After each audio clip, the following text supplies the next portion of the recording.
তোমার কাউকে প্রয়োজন, তুমি কার সাথে কথা বলতে চাইছো। এরপরে যার সাথেই তুমি কথা বলবে বা অ্যাটাচড হবে, you have so many stand points আর রেফারেন্স পয়েন্ট। এই রেফারেন্স পয়েন্ট থেকেই তুমি কথা বলবে, ঠিক আছে? তার উপরে আধারিত হয়ে পুরো রিলেশনটা দাঁড়াবে।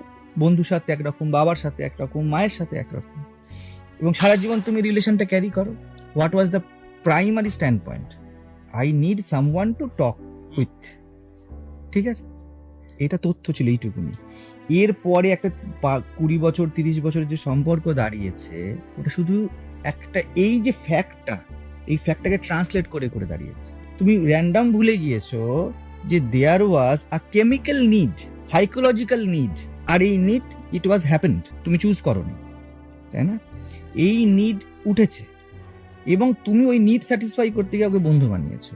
এবার তোমার সেই বন্ধু জিগরি ইয়ার হয়ে যায়, তার মধ্যে ইমোশনাল টার্ময়েলস চলতে থাকে, আবার তুমি বোঝাও, আবার সে বোঝায়, ভাই হোক বন্ধু হোক যেই হোক না কেন।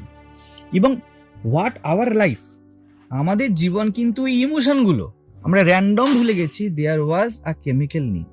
তুমি যদি এই কথাটা বলো যে আমার প্রয়োজন ছিল, এটাকে আমি স্বার্থ বলি, আর এটাই আমার কাছে পরমার্থ, কারণ এটাই অনেস্টি, ঠিক আছে? কিন্তু এই অনেস্টিকে সমাজ কিন্তু কখনো সত্য বলে না, একে কিন্তু স্বার্থপরতা বলা হয়।